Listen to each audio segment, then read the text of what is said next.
It is difficult to imagine what the Italian literary landscape would look like without Dacia Maraini and her works.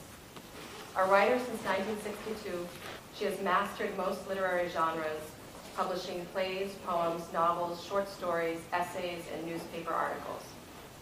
Dacia's works have been translated worldwide and have won her prestigious literary prizes. The Premio Campiello, which is an Italian literary prize, in 1990 for her novel La lunga vita di Mariana Uclia, which has been translated into, the title in English is The Silent Duchess, a masterpiece of Italian literature, which has always been a favorite of my students when I've taught it here at Holy Cross. And in 1999, the Premio Strega, another Italian prize, for the novel Buio, which means darkness. More recently, Dacia was a finalist for the Man Booker International Prize and the Nobel Prize for Literature. Dacia's works address a variety of cultural, historical, and social themes, but the thematic that runs through her work most consistently is women's search for a voice, both individual and collective. She has told the stories of women from all walks of life and stations in life: noble women, courtesans, thieves, abused women, girls coming of age, and now saints. Dacia does not shy away from exposing herself through her writing, including autobiographical elements in a number of her works, which represents perhaps the most compelling way of discussing women's voice, setting an example by telling her own story as well. Her book on Santa Chiara, which in English is Saint Clare, so I'm not sure if she'll say Claire or Chiara, but it's the same person, about which she will speak to you tonight, is the sort of innovative work that could succeed only in the hands of an expert writer. Maraini weaves the story of Chiara, which she researched extensively, into a narrative in which she herself appears. The book has a frame in which a young Sicilian woman named Chiara also writes to Dacia, the writer, and insists that she write a book about the saint whose name she shares. The writer is resistant to the idea, but gradually finds herself engrossed in the story of Santa Chiara's life and begins to research it. Yet in the central part of the book, Maraini does not merely recount the life story of Chiara, the saint. She also comments on medieval culture and the church's teachings, reflects on broader human questions, and reveals details about her own life. In the end, this book teaches us not only about Saint Clare, but also about church history, medieval culture, female mystics, Dacia Maraini, and probably ourselves as well. Please join me in welcoming Dacia Maraini.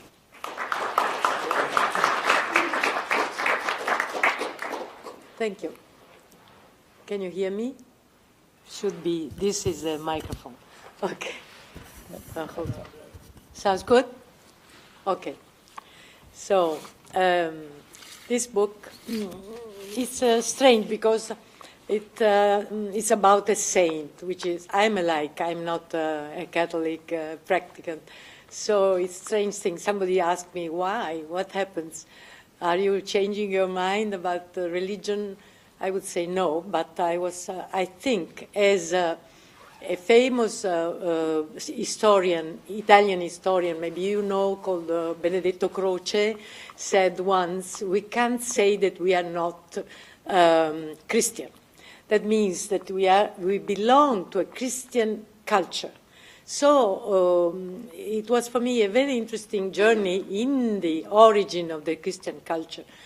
And also it was for me very interesting to understand, maybe I didn't understand really, truly at the end, but it was interesting for me to try to understand what happened from the beginning of the church, what happened that the church became so misogynist.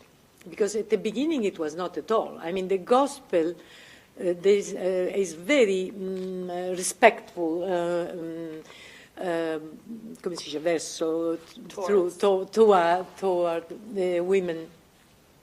And also Christ is always very friendly. He speaks with a prostitute, with, in that moment was not common. And there is also the episode of the Moroissa, which I think is very symbolical, very strong. A woman that had blood, a woman in his period, was impure. So she couldn't be touched by somebody. She was impure.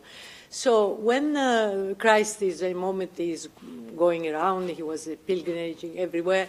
So there is a woman who touches his dress and say, "Please help me." No, and they all there is a scandal because it was absolutely forbidden for a woman who had blood, and she had hemorrhage more than just a period, but hemorrhage, to touch a man. So they take her away from him, and he says, "No, leave her, leave her," and he heals her. But I mean, I think symbolically it's very, very important. There are two symbolical narrature for the Christian world, which is one is blood and the other is milk. Blood was a spiritual nourishment. It was very important, and we still have in the Mass. Now, the priest drinks the blood of God, of Christ.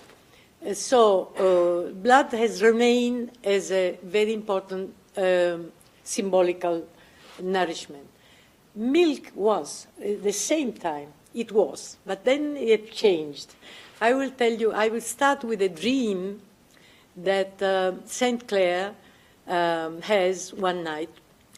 In the convent, it was supposed that they were silent. They couldn't speak each other. So if Saint Clare says, "Come, today I want to tell you something, a dream that I have this night." This is a sort of a revelation. It's something very important. And so she says, "This night I dreamt that St. Francis, who was dead, by the way, asked me to bring him a bowl of water."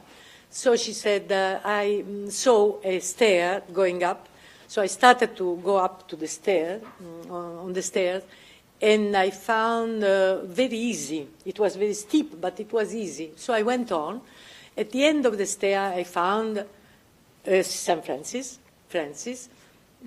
and he washed his hands, and then he opened his tunic, and he take out his breast." This is what she says in the story, and he gives her his milk. So you understand? Well, today it seems something very strange, no? Why? What was it? He was a man, he was a woman.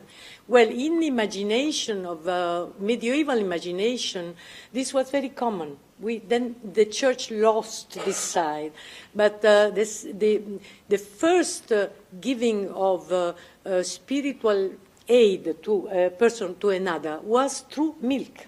You see, and all the mystics of medieval period speak about giving milk. And this ambiguity between a female body and a male body was common. It was common. And the imagination of a medieval imagination usually thought of God as man and woman. So it was father and mother in the same time. And I think, but this was lost. This idea of the breast, that a man could have breast and give spiritually and naturally as symbolically, but this idea was lost. This is why this is one of the things that have changed of the church, as I said. So the church started with these two important symbolical images, and God is mother and father. Then when the church becomes powerful, when the church becomes an institution, when the church identify with the state, the church starts to arm itself. The church has an army which was not supposed. I mean, Christ never spoke about war. Well, when the church started to become a power, an empire, it becomes more and more despising against women. and misogynist. Si dice misogynist or no, misogynist. Misogynist. Misogynist. Very, very, very misogynist. And this is something that I think that the change comes with the empowerment. And, for example, the Pope Innocent IV, Innocento IV, for example, established that the torture was accepted by the Church, which nobody before was thinking a thing like that. It was impossible to think that, Christ said if somebody hits you, you give your other part of the face, other cheek. So it was completely a change of what has been said in the gospel, you see. So, and the Church becomes more and more strict, more and more armed, more and more powerful, and more misogynist. Unfortunately, it's like that. So, when Saint Clare started her convent, she was 18. She was very young. She had a very how can I say, intelligent strategy, because in the same time she was very respectful for the Church. She has a sort of formal respect for the hierarchy of the Church. But in the same time, she practiced what was not accepted by the Church. You see, so there was a contradiction. But she was so intelligent that she could go on through this strategy, and the Church couldn't really do anything against her. Also because she became more and more popular. You see what helped her. So there were several things that the Church didn't. I mean, the Church as a power, as a institution, didn't accept of her. First of all, was her choice of poverty, but integral poverty. That means that she didn't want to have any propriety, even a fork, even a glass, even the bed where she was sleeping, you see. And this, the Church didn't accept it. Why? Because through economy, through donation, the Church used to control the convents. That was the way for them to control the life of the convents. So her refusal of any propriety, it was a way of saying, I don't accept your control. You see why there was a contradiction. And this was what she called il privilegio della povertà, that means privilege of poverty, which at the beginning the Pope, the first Pope, was laughing, because he said, but all the convents come here to have money. They ask for donations, they ask for propriety, they ask for land, and you are asking me not to give you anything. Why? Well, then after they understood that there was something very strong behind. There was a political idea. Second idea, this was the poverty, which she really was faithful to this idea till the end of her life. She never accepted anything. And the argument of the Church was, well, if you are closed in the convent, how can you go on? How can you live if you don't have any propriety? And she said, we will live of begging, how to say, begging. That means that if there was somebody bringing them something to eat, they would eat. If there were nothing, they would fast. There were nothing to eat, they would not eat. You see? So there were, it was a very hard life. Well, the second thing which I found very interesting was that usually in the medieval convents, the hierarchy was exactly as in the society. That means that on the high level, there were the daughters of the rich, important families, which has donations, and they have dresses, and going down, they were the poorer and the poorer and the poorer, and then at the end, they were the peasants' daughters, who were the servants of the important, you see. So it was exactly the imitation of what happened in society. And Chiara said, when she opened the convent, she said, no, I would never accept this hierarchy. So, you know, it was also a political mind. She said, we are all the same, because I follow the gospel. In the gospel, Christ says we are all the same. I don't accept that there are differences. So, classes differences. And she gave the example. It was not just a theory. She made the more painful, humiliating works in the convent. That means, for example, caring for the ill nuns. There is an episode which struck me. She says, no, she doesn't say, they are the testimony of the other sisters. And they say that she was always healing these women. And she says, one day she found worms in the bed of an ill nun. You can understand how the hygiene was. Can you understand one? And she said that she started to clean, but she didn't want to kill these worms. So she, come si seppellire? She buried under the ground in the garden of the convent. And also she was taking up the water from the well, which was a very hard job. Then she used to light the fire and for the kitchen, which was also a terrible, very difficult thing. Somebody maybe knows what can be to, you know, without matches, without anything, that you just have to light the fire, and the smoke was there. It was very hard every morning to. Then she was cleaning on the floor. She was washing the clothes. So she did all the, you know, humble jobs in the convent. This was the example, you see. So everybody had to do everything. There was not somebody who was expecting to be served, and the others, as it was in the convent. By the way, there is, maybe somebody knows, there is a book I was very amused.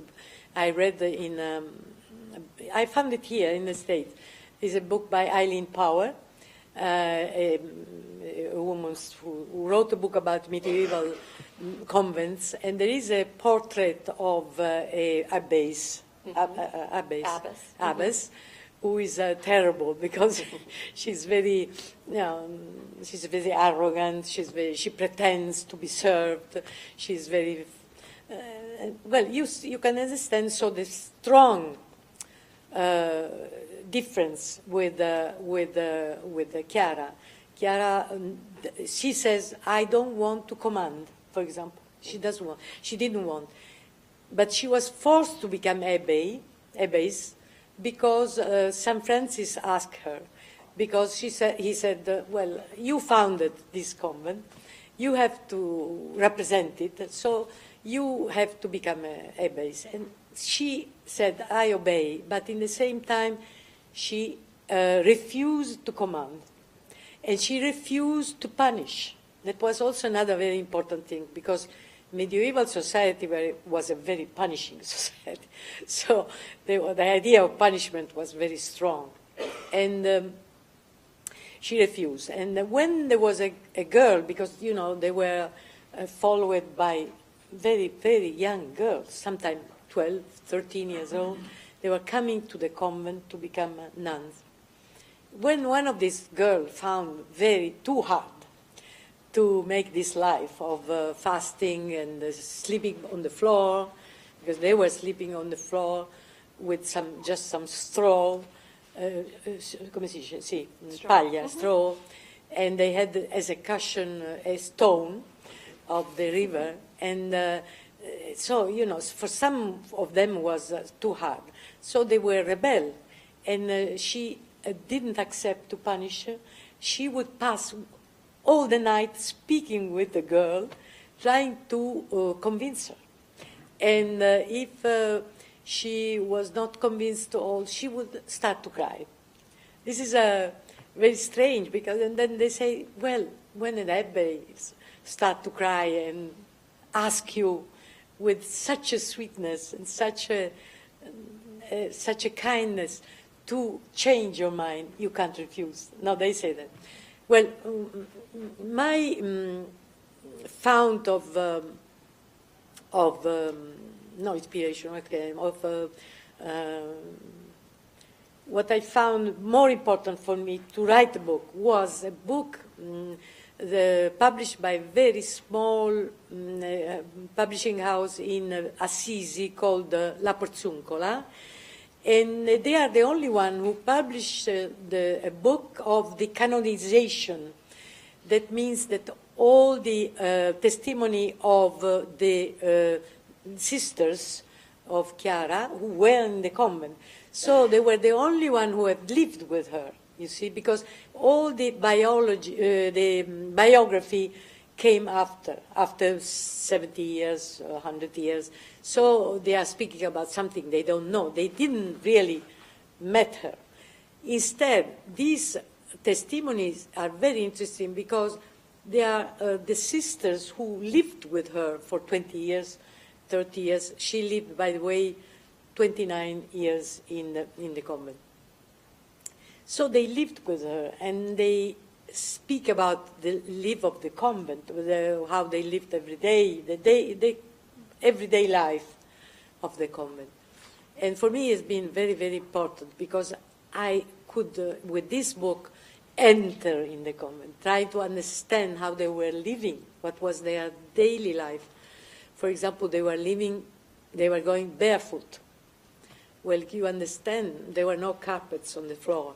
There were it was full of mud, and when there was raining, it was very hard. She was used, Chiara belonged to a very important aristocratic and very rich family of Assisi. So she was used to have shoes, to have wonderful dresses, to have, you know, all the commodity of a life of a young aristocrat. But when he chose to go to the convent, she left everything, and so I had to imagine, for example, we can imagine what could be to learn to go barefoot. You see, when you are used to have shoes, and it must have been very before you become used to, and you have come si chiamano I calli? Calluses under feet. Mm-hmm. But well, I think it must have been very, very hard for her. Well, this imagination made me understand the force of this woman, and also what I was impressed by was her political thought. I mean, social thought. This difficult relation with the church, but she never really, she never put herself against the church. Well, there was not much choice, naturally. You can understand. In that moment, there were two empires in Europe. There was the empire of Frederick II, and there was the empire of the church. No more. So, and they were fighting between one and the other. And the church was a very, very, very powerful empire. So when somebody was against the church, you couldn't be anonymous. You couldn't be free or have a different idea. Or you were inside or outside. If you were outside, you were an enemy. You could be pursued, you could be condemned, you could be burnt alive. That was the beginning of the tribunal, la Santa Inquisizione, the tribunal of Inquisition, which started just in those days. For the beginning was the Saint Inquisition was against the heresy, those who were heretics. Then, after 200 years, became the pursuing of the witches, but that came later.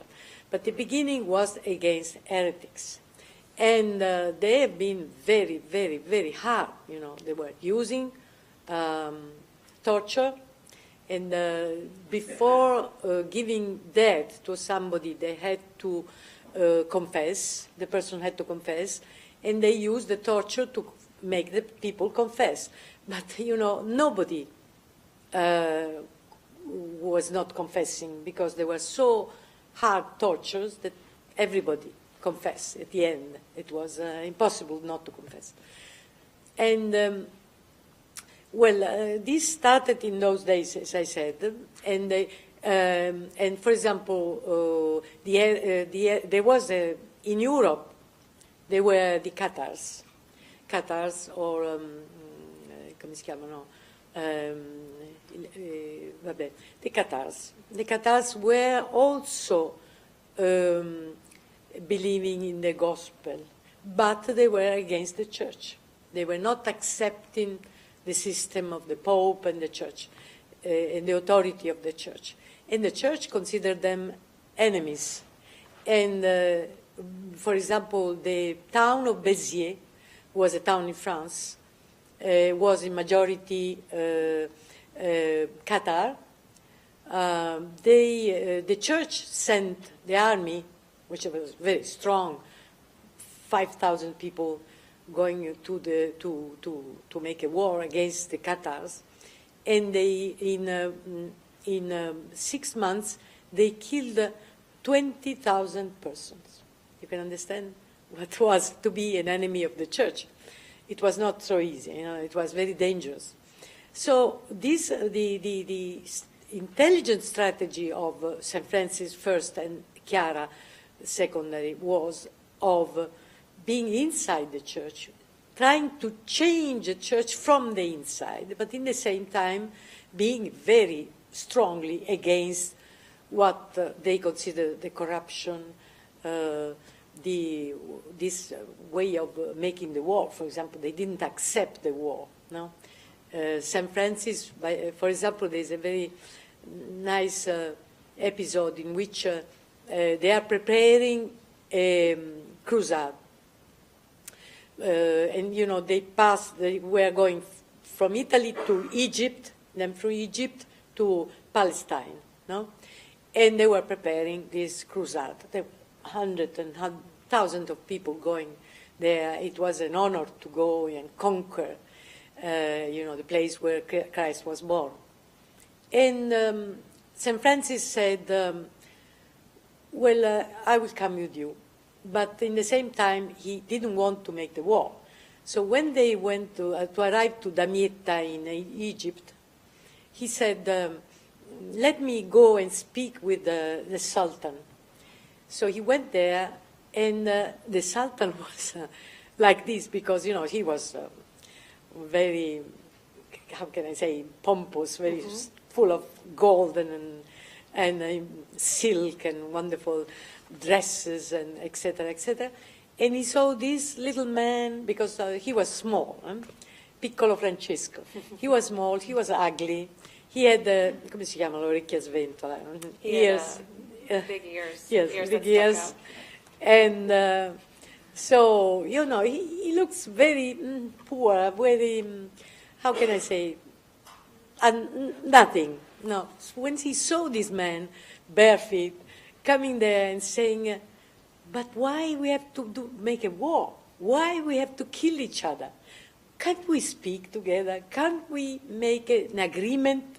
Which was very, you have to think that he was coming from a family of dealers. The father was a very important dealer, merchant of clothes. Mm-hmm. By the way, another parenthesis. He was, when he was named Giovanni, his name was Giovanni in the Battesimo. But the father, as he was doing all this commerce with France, called him Francesco, which was a name that didn't exist before. So it was an homage to France, you see. And so he became Francesco in Italian. So he went to speak with this sultan, and he said, why we can make an agreement together? Can't we live together without fighting, without respecting our religions, etc., etc.? And he was so surprised that maybe he had the idea that, well, why not, no? But in the same time, there were the army behind, all these people, these warriors. They wanted to go to war. They wanted to use the weapons. They wanted to go with the horses. They were there, excited by the idea of the war. So they put aside poor Francis, and they went on. And it was a disaster. That crusade was a disaster. More than 4,000 persons died. You see, you understand how many persons died, and he was right, naturally, and he didn't participate. He went back. He came back to Italy, and he was always against the war. He said, Christ never spoke about war, so he wanted to preach. He wanted to convince people to the importance of being Christian, but not killing people, not forcing or making violence. Well, you see, so there were two churches. The churches of the power, the churches of the war, the churches of the only true, which was the only true, and the other church which was willing of creating relation with the other people, understanding that if you were born in another religion, it was not supposed to be an enemy and to kill the enemy. This was an idea that Francis couldn't accept, and also Chiara couldn't accept. But there was a fight because naturally the other church was very strong. And maybe Francis, but also Chiara, could have been considered heretics, What saved them was that they were very, very popular, and they became more and more popular. So the popularity saved them.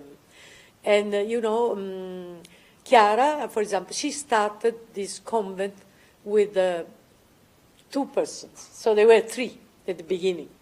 It's a very small church called San Damiano in Assisi. And so there were 3 persons. But after 1 year, there were 300, you see.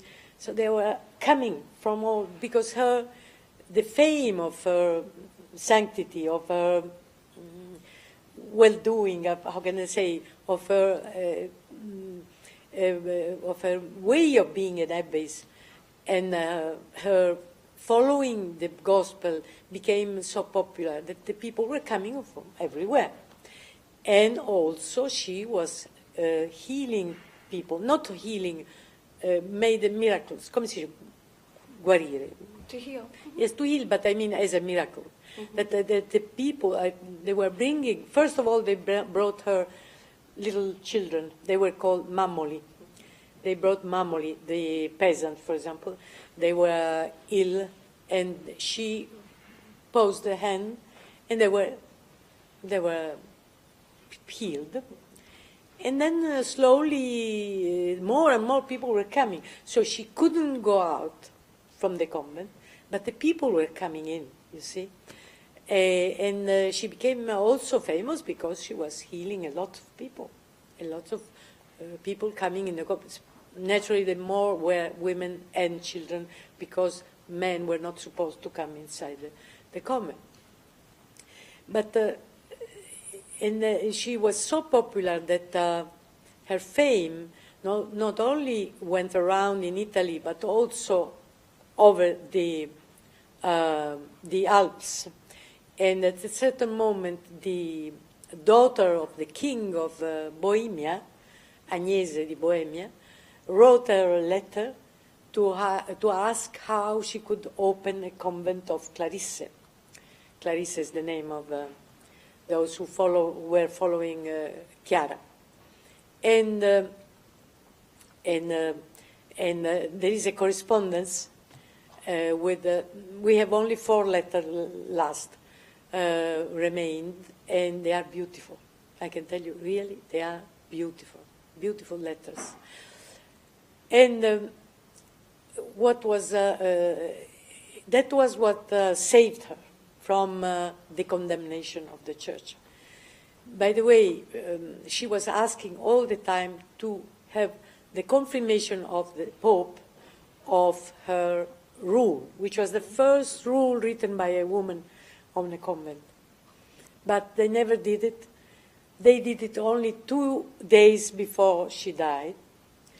And unfortunately, after her death, they changed completely. They obliged the convents of Clarisse to accept donations, and there was nothing to do. So you see, but at the same time, the church was very intelligent, because what they did, they completely si può dire denegate? No, negare.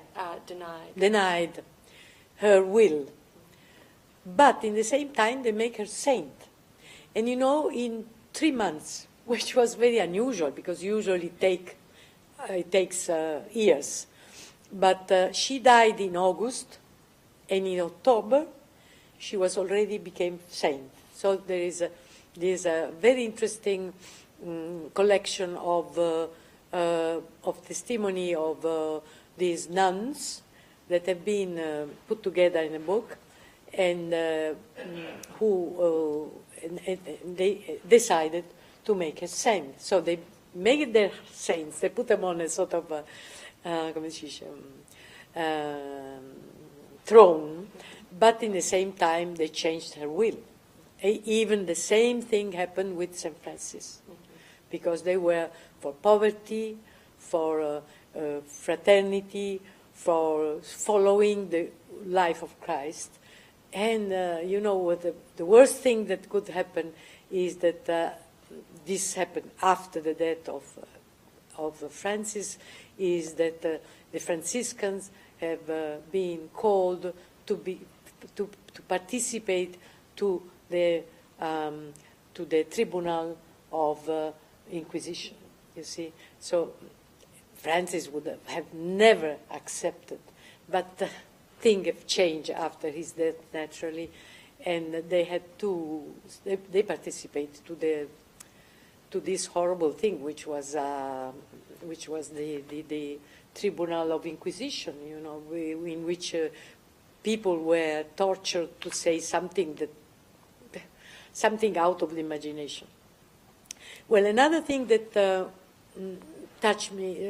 struck me was that in this atmosphere of repression, it was a very, very strong repression of freedom, repression of sexuality, repression of personal freedom, of freedom of thought, etc.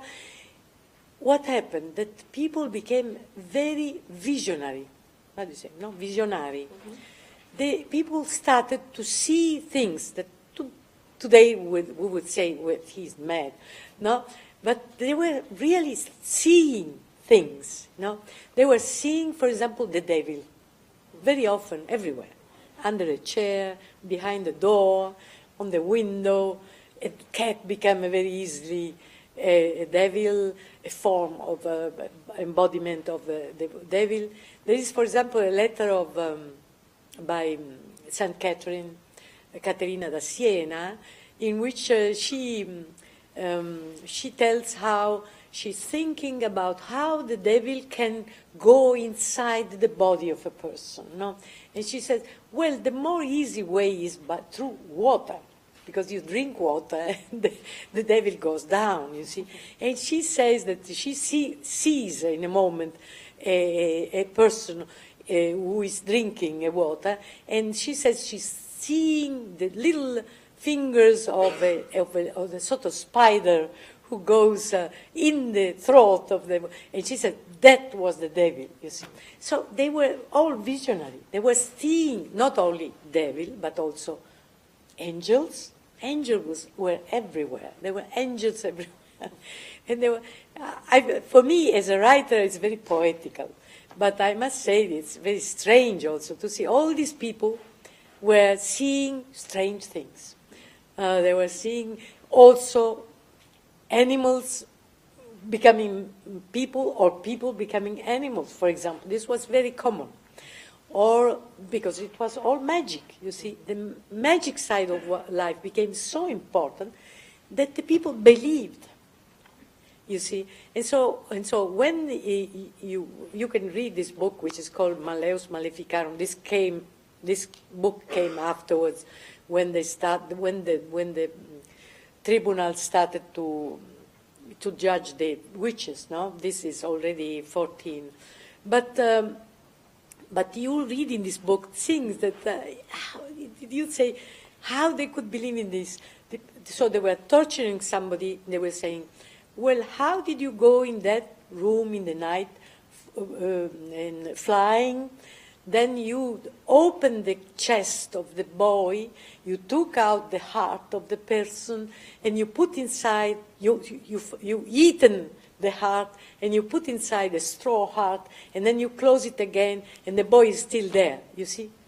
They will believe it. And not only the person who was interrogating, but also the other one.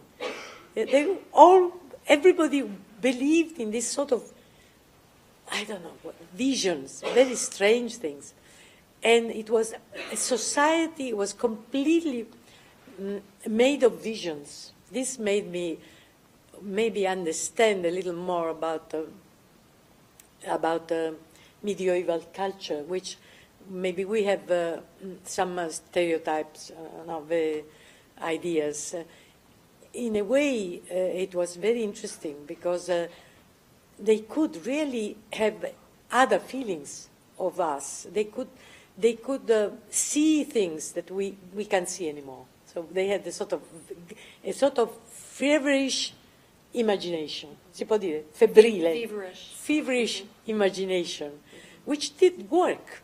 That's the important thing, that people believed. And so I think that also these healings, these miracles, they were true. I mean, now we have a much more rationalized culture, no? So for us it's difficult to understand that a miracle could be on a person who had the plague, or come si dice, la peste, the plague, who went there and she posed the hand and she was healed. Now we can't accept it. I mean, we can't believe it. But I think that they believed it so hard that it was true. I know it is the imagination who creates the truth. Well, this is very important to understand the imagination of the culture of medieval thing. Another thing I want to say, and then I finish. Maybe I'm too late. You tell me if I'm going too long. Well, I think it's important to say this. Behind St. Francis and behind Chiara, there were two mothers. And these two mothers represent two important new culture who was coming out in Europe in that moment. It was the end of the Roman Empire. It was the disfacimento. The undoing or the disintegration. Yeah. Disintegration of the Roman Empire, of the paganism. It was the church was very strong, and there were two important new culture were coming specifically from France, from Provence, Provence, and they were on the like side. It was what we called then l'amor cortese. Mm-hmm. That means it came from la chanson de geste, a certain culture made of a certain literature. No, Chanson de Geste in Languedoc, and La Chanson de Roland. These were 11th century, and then Crétin de Troyes, and then La Romane de la Rose, and then L'Ais de Maria de France. These were all the period of Saint Clare and of her mother. And I was thinking about these mothers. So, the second side is the religious side. So this is a like side. The religious side was the return to the gospel. So it was believing that the church has gone too far away, preaching, come si dice, tradendo, betraying what was the importance, the moral laws of the original church. You see, and the mother of Francis was French. She was called Pica de Bourlemont, and she came from Provençal culture. She had read all these books, so she was a very cultivated woman, and she gave St. Francis, how can I say, all this culture. So he was very inside this Provençal culture.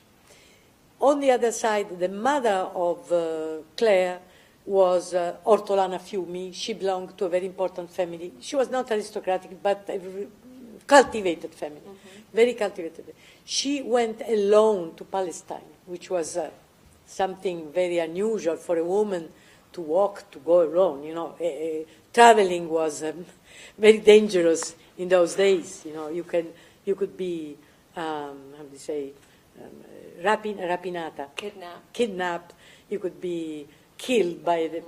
It was very easy. On the road, it was full of brigands, and so she went. Brigante, brigand. No, I was thinking you didn't mean kidnapped. You meant held up by a brigand, right? Brigands, yes.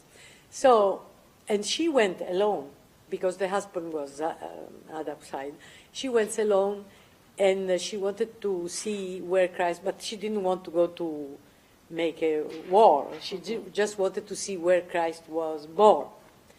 And so I think that these two mothers have been very important for the creating of the development of the imagination and the culture of St. Francis on one side, and Chiara on the other side.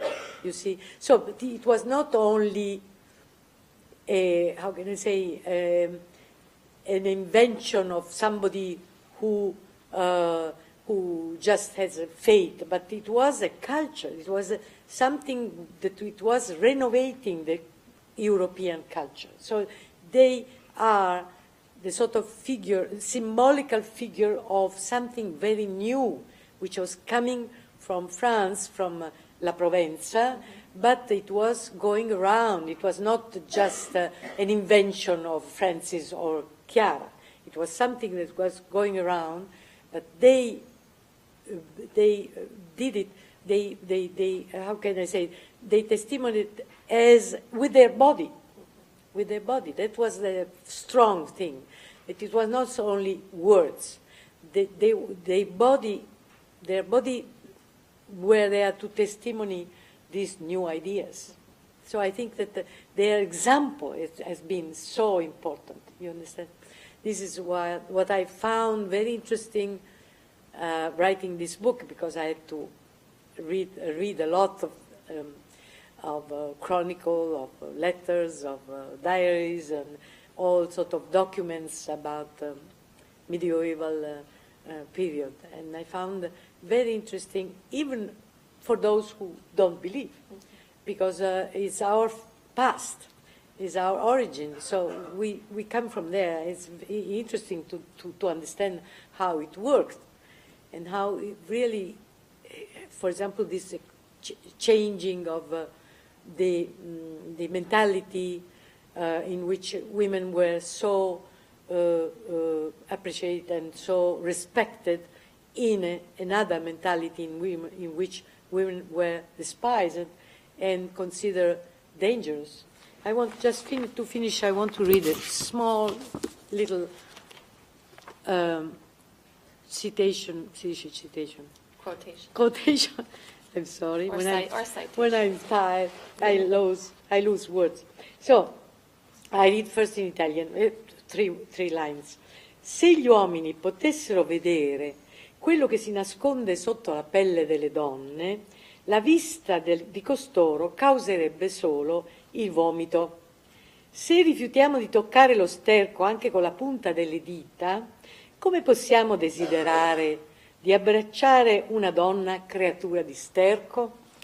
Well, so, if men could see under the skin of women, the sight of women would produce vomit. If we refuse to touch, come si dice sterco? Shit? Well, it's there. Sterco is shit. No? Come lo pronuncio? Yeah. Or excrement. Excrement, okay. If it's more kind, elegant. If we refuse to touch, come hai detto, excrements, even only with the fingertips, how could we embrace a woman, creature of excrements? You understand? Well, this is not the words of a foolish misogynist. These are the words of a saint of the church, who was Oddone of Cluny, Abbazia di Cluny, who made who was at the center of the reform of all the monastery in the medieval period. So it was the fundamental base of the ideas of what have to be explained and taught to young girls who were going to the convent. You understand? So you can't imagine that this was so different from what comes out from the words of Christ. And this is very interesting to understand how the church could change so much. But I think that we are, even today, we are still having some remains of this misogynist culture, which is still there and is very, very, very hard to get rid of. I think so. Thank you.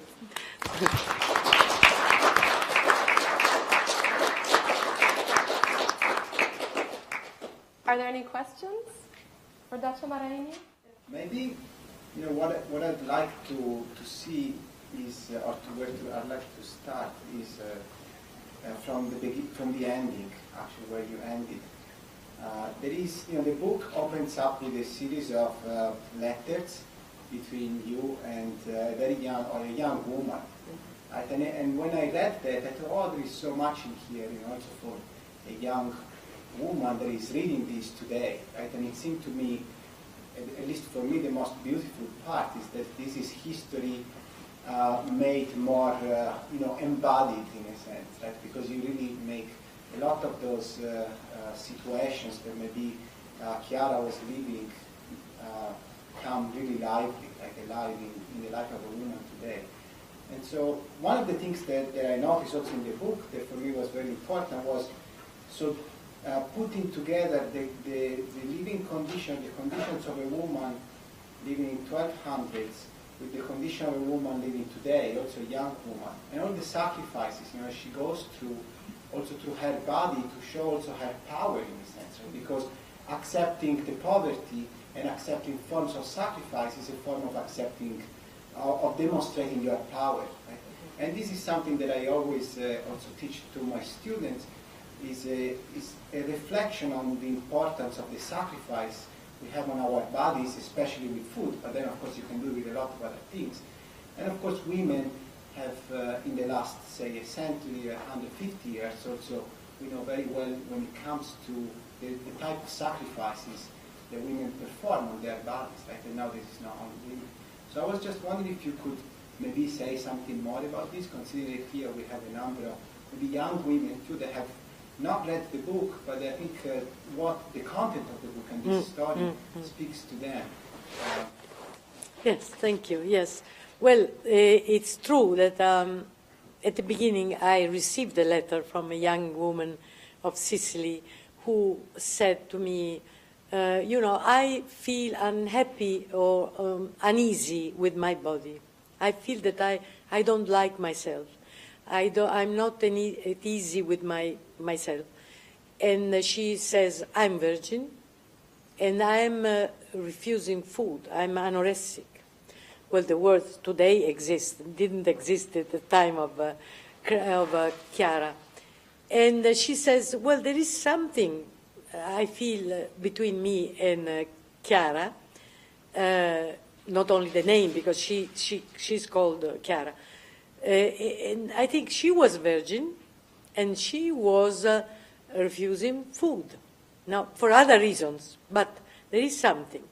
And in a way, she says, well, maybe today refusing food is like refusing life, and refusing life means refusing culture, the culture in which we are living.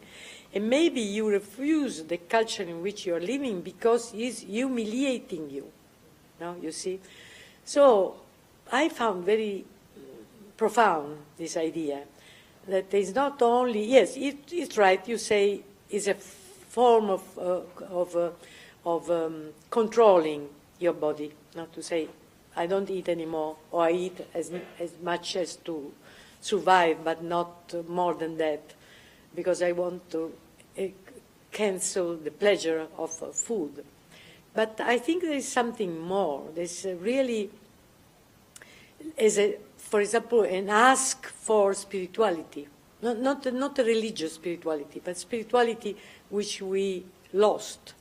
I mean, we live in a culture of market.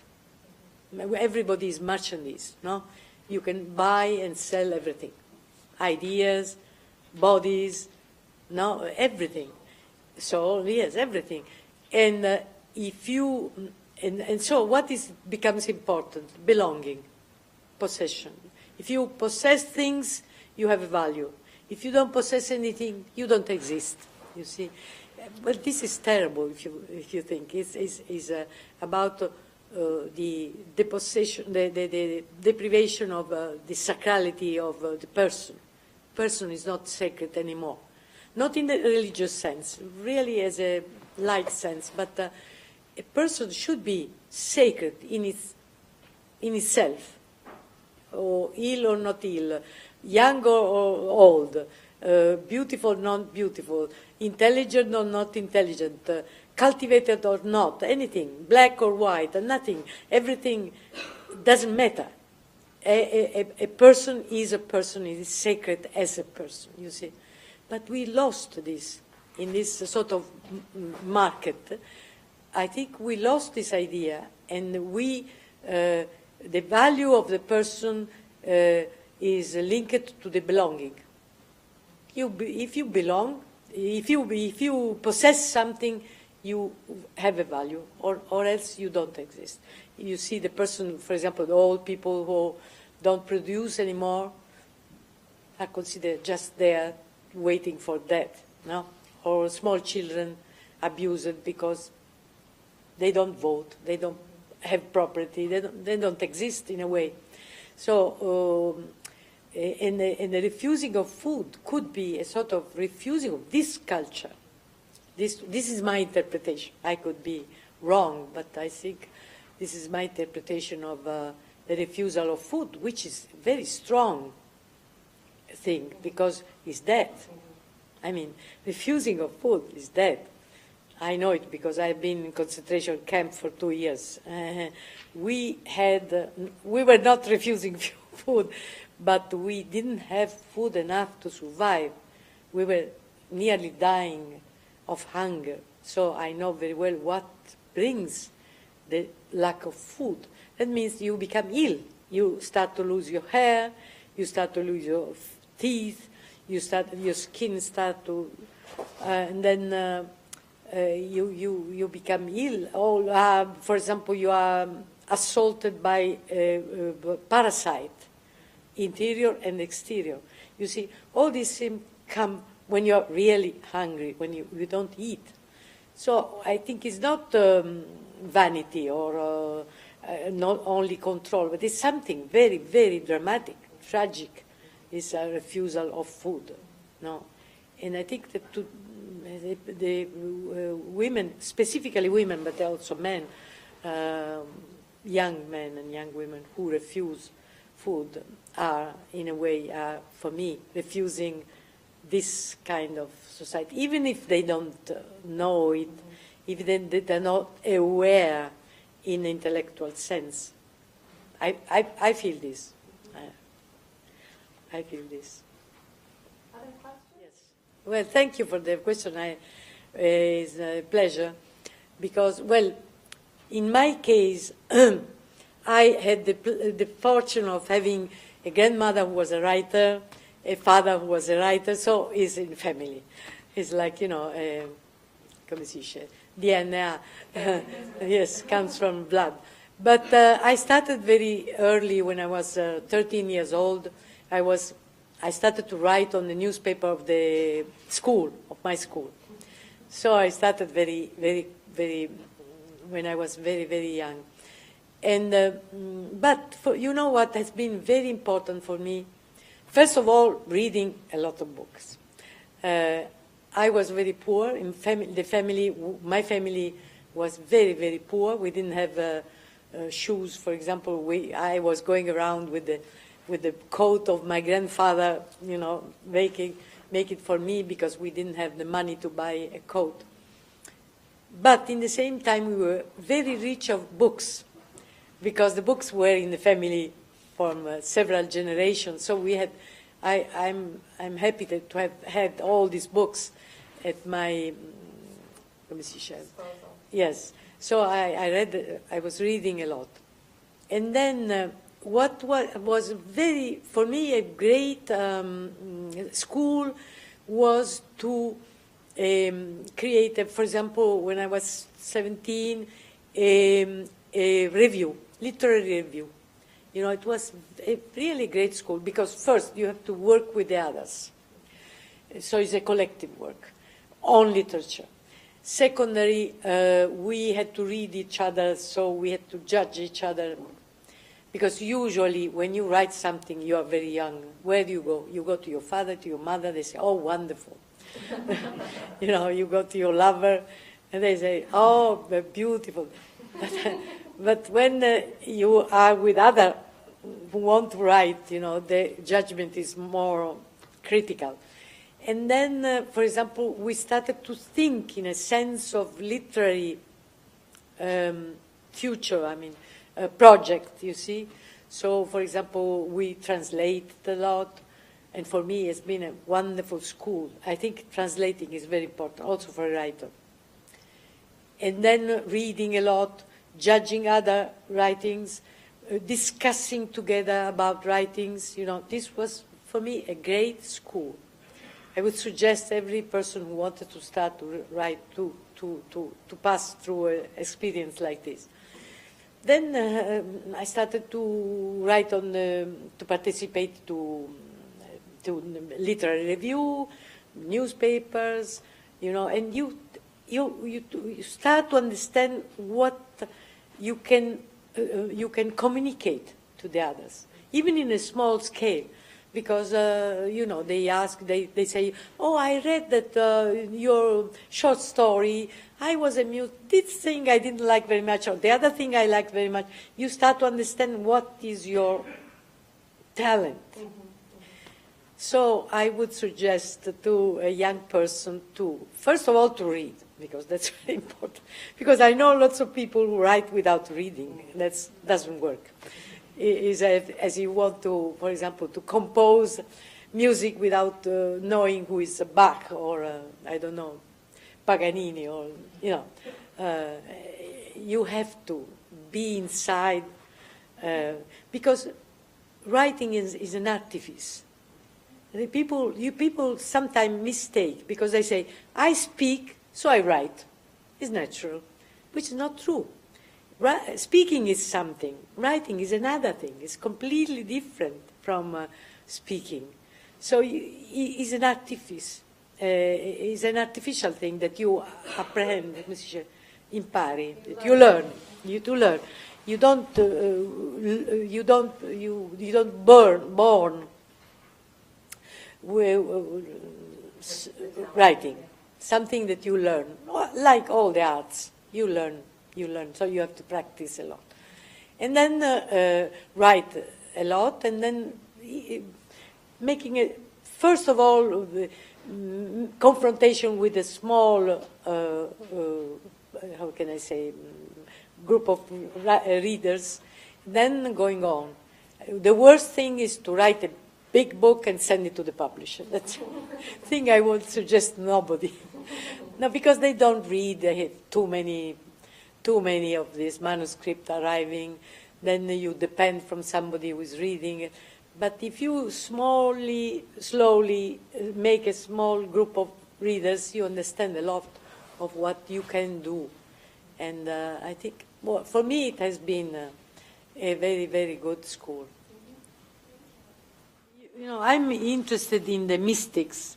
First, I started to be interested in the mystics through the writings, because, you know, we have a lot of not boring, very interesting writings of the mystics from the 12th century, the 13th century to the 18th century, but they have been hidden. They have been censored by the church.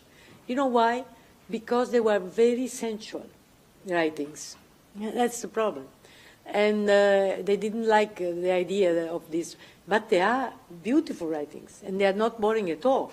They're very, very, also sometimes very, also as a style. They are written in a magnificent style. And so I think that we don't know enough of, I'm speaking about saints, but many of the saints were mystic, no? So some of these writings have been, you don't find them in the anthologies of the schools. Now they're starting to study some of the writings of the mystics. But till now, they were absolutely unknown, you see. And not because they're boring, but because, as I said, it was not in the how can I say, in the idea of the church, what the church thought of the writings, because they are very essential. Because, you know, what another thing that it was also very strange for me to I was asking myself, why a man who wanted to become a priest was supposed to become a brother or a son of God or brother of Christ, but never spouse. A woman, any woman who wanted to go in a church to become a nun was considered going to become the spouse of Christ. And this is a difference, an enormous difference. So they were, in their writings, they were speaking of Christ as a spouse. So they came out things which are linked to the body and the language of sensuality. So they were speaking about kisses, about embracing. There is, for example, Angela Foligno, who is a mystic. Angela Foligno, 1248 to 1309. Well, she writes something so beautiful, where she imagined that she goes in the tomb of Christ. She opened the coffin. She lies herself on the body, dead body of Christ, and with the, come si dice, fiato? Breath. She give him the life back. You know, well, this is something so sensual and also a little bit too much for the church. So they kept aside, you know. It was, nobody know. But when you go inside and you read these things, they are beautiful and also beautifully written, you see. So I think that we have maybe wrong ideas about the writings of the mystics and the saints. Thank you. Thank you very much. Thank you. Thank you. Thank you.